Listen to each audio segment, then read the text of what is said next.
ہم نے کوک نہیں پینی جس کا پیسہ اسرائیل کو جائے گا، ہم نے 7 اپ نہیں پینی جس کا پیسہ اسرائیل کو جائے گا، ہم نے مرنڈا، ہم نے ڈیو نہیں پینی جس کا پیسہ اسرائیل کو جائے گا، تو کون سی مشکل بات ہے کہ آج اگر ہم طے کر لیں؟ تو ہمارے یہاں طے کرنا کیا مشکل ہے؟ آپ مجھے بتائیں، میں آپ کو بتاؤں نا، میرے 10 دن کے اندر کم از کم 5000 کلومیٹر سفر ہو جاتا ہوگا، 5 سے 6000۔ میں گھاٹ میں جاتا ہوں، ہر علاقوں میں جاتا ہوں، مجھے سب سے زیادہ ضرورت ہوتی ہے میں ایک ہی پانی پیوں، تو نیسلے کا پانی میں پیتا تھا، میں نے چھوڑا ہے، اور اس پر اللہ سے توبہ کی ہے کہ یا اللہ یہ تو فلسطین کے مسلمانوں کے قتل میں ان کا پیسہ جاتا ہے، تو میں ایک جگہ جاتا ہوں، مجھے اپنی طبیعت اور ہاضمے کے خراب ہونے کا خطرہ ہوتا ہے۔ جب میں چھوڑ سکتا ہوں تو میں آپ کے سامنے رول ماڈل کی حیثیت سے کہتا ہوں آپ بھی تو چھوڑ سکتے ہیں۔ ہم یہ طے کر لیں ہم نہیں پیئیں گے، کیا موت پڑ جاتی ہے؟ اور اگر آج ہم یہ بات طے کر لیں کہ اس طرح نہیں پیئیں گے، تو لوگ ایک اعتراض کرتے ہیں کہ جی میں اگر اپنے مہمان کے لیے 2 پیپسی کی بوتل نہیں خریدوں گا تو اس سے کیا فائدہ یا کیا نقصان ہوگا اسرائیل کو؟ فائدہ نقصان بعد میں، لیکن ایک بات میں پوچھتا ہوں، تیری ایک پیپسی کی بوتل سے 2 کلاشنکوف کی گولیاں آئیں گی، اور اس نے مسلمان فلسطینی کے بچے کے سینے میں اتار دینی ہے، اور اللہ کے دربار میں فرشتے تیرے خلاف یہ چارج شیٹ لے کر آئے نا کہ اس کے پیسے سے 2 مسلمان فلسطینی بچوں کی موت ہوئی تھی، اللہ کی قسم جنت نہیں جا سکے گا بندہ۔ بس یہ مجھے جنت سے روکنے کے لیے کافی ہو جائے گا۔ مذہبی طور پہ ہمیں غیرت کرنی چاہیے۔ آج امریکہ کا وزیر خارجہ جب پہنچا ہے نا وہاں پر، میں آپ کو سنا سکتا ہوں، آپ سن سکتے ہیں، وہ اسرائیل پہنچا ہے، تل ابیب میں، وہ وہاں کے وزیر اعظم کو کہتا ہے کہ میں امریکہ کے سیکرٹری کے طور پہ نہیں آیا، میں ایک یہودی کے طور پہ آپ کی تائید کرنے آیا، میں آپ کا یہودی بھائی ہوں۔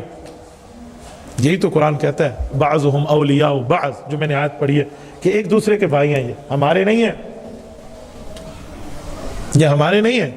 آج وہ سارے وہیں ٹھہرے، اور ہمارے حکمران عالم جو جتنے دنیا کے مسلمان ممالک ہیں ان میں اتنی جرت بھی نہیں ہے وہ کہیں کہ ہم مسلمان ہونے کے طور پہ ہم فلسطین کے ساتھ ٹھہریں۔ آج ہماری حکومتیں بھی مذمت کر رہی ہیں، مذمت تو ہم کریں جو ہمارے ہاتھ میں اختیار نہیں ہے، دعائیں تو ہم کریں، ہم عوام ہیں، ہمارے ہاتھ میں اختیار نہیں ہے، جن کے ہاتھ میں طاقت ہے وہ بھی دعا کرے۔ طاقت والا تو اپنی طاقت کے ساتھ کام کرے گا، دعا تو مسجد کا مولوی کرے گا، مسجد کا مقتدی کرے گا۔ یہ کام آپ ہمارے لیے رکھ دیں نا، جو آپ کا کام ہے وہ آپ فرمائیں۔ 57 اسلامی ملکوں کی فوج بنی ہے سعودیہ میں، اور ان کے سربراہ ہمارے سابقہ army chief general Raheel Sharif صاحب بنے، اور کوئی بیان بھی نہیں ہے ان کے یہاں سے۔ یہ اللہ کو کیا جواب دیں گے کہ ہم کیا مسلمانوں کی فوج تھے؟ اور وہاں فلسطینی مجاہدین کے یہاں یا وہاں کی عوام کے یہاں صرف بہادری ہے نہیں، وہاں بہادری پیدا ہوتی ہے، وہاں بہادری اگتی ہے۔ وہ ایک ایک پتھر اٹھا کر ان کا مقابلہ کر رہے ہیں، خدا کی قسم دنیا کی میزائلوں پہ بھی ان کا پتھر بھاری ہے۔ اور وہاں جس ظلم و تشدد کا بازار گرم ہے نا، وہ چیزیں دیکھی نہیں جا سکتی۔ آپ وہ فوٹیج دیکھیں، آپ دیکھ نہیں پائیں گے۔ میں نے ایک مسلمان بچے کو دیکھا جس کی عمر کوئی 4 سے 5 سال ہے، وہ اپنی امی کے ساتھ ٹھہرا ہے اسٹریچر پہ، اس کی لاش کو پکڑ کے، ایک پاؤں میں جوتی ہے، ایک پاؤں میں بڑے بھائی کی جوتی ہے، دوسرے پاؤں ننگا ہے۔ آپ کی اور ہماری بھی اولاد ہے، ہم ذرا اپنی اولاد کو سامنے رکھ کے سوچیں کہ آج ان کے ساتھ ہو رہا ہے، کل ہمارے ساتھ ہو گیا، ہم کیا کریں گے؟ آج بیت المقدس کے یہاں ہو رہا ہے، جہاں 70,000 انبیاء کو اس نے اپنے سینے میں پالا ہے، کل مسجد نبوی ہم کیسے بچائیں گے؟ کل بیت اللہ شریف ہم کیسے بچائیں گے؟ تو ہمیں من حیث القوم اس پہ غور کرنا چاہیے۔ جو باتیں حکومت کی تھی میں نے وہاں کہی، اور جو باتیں عوام کی ہیں میں یہاں کہتا ہوں، اور یہ درد دل کے طور پہ کہہ رہا ہوں کہ ہمیں من حیث القوم آواز اٹھانی چاہیے۔ ابھی تک اسرائیلی مصنوعات میں صرف میک ڈونلڈ کا بائیکاٹ ہوا ہے، باقی چیزوں کا بائیکاٹ نہیں ہوا۔ یہ پیپسی آپ اور ہم پی رہے ہیں، یہ کوک آپ اور ہم پی رہے ہیں، یہ نیسلے کی بوٹل آپ اور ہم پی رہے ہیں، یہ لپٹن کی چائے ہمارے گھر میں چل رہی ہے، یہ ایریل کا صرف ہمارے ہاں چل رہا ہے، جس کا بینیفٹ وہاں جا رہا ہے۔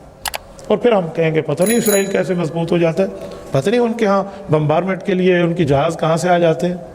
آپ مجھے بتائیں جہاں یہ حال ہو وہاں کیا کیا جائے گا؟ اور ان لوگوں کو 50-55 سال سے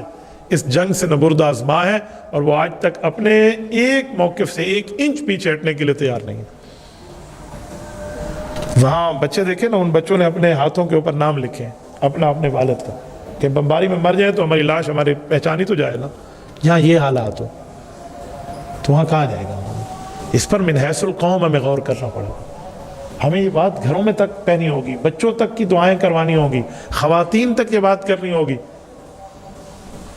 ہمیں اپنی طاقت کے مطابق بات کر رہا ہوں، ہمارے سامعین اپنی طاقت کے مطابق بات کریں، جتنی طاقت اس بات کو وہاں تک پھیلائیں گے۔ ہم نہیں جا سکتے نا وہاں، یہاں تو کر سکتے ہیں۔ اس کے لیے جتنے ذرائع ہیں ہم اختیار کر سکتے ہیں، وہ مصنوعات کا بائیکاٹ ہو، وہ آئیڈیز پر آواز اٹھانا ہو، وہ اللہ کے لیے دعائیں کرنا ہو، وہ مصلی بچھا کر بات کرنی ہو، کچھ جتنا ہو سکتا ہے ہم اتنا تو کریں۔ اگر یہ بھی نہیں کریں گے نا، یاد رکھیں پھر وقت بدلنا، کسی کے اوپر وقت آنا، اس پر دیر نہیں لگتی۔ وہ کہتے ہیں نا ہم نے دریاؤں کو چڑھ چڑھ کے اترتے دیکھا ہے، یہ پوچھا جائے گا حدیث پاک میں، اگر ظلم ہو گیا اور تم نے اس ظلم کے خلاف آواز نہ اٹھائی تو مبادہ وہ ظلم تمہیں اپنی لپیٹ میں لے لیں۔ خصوصاً آج کی جو معاشرے میں جنگ ہے وہ معیشت کی ہے،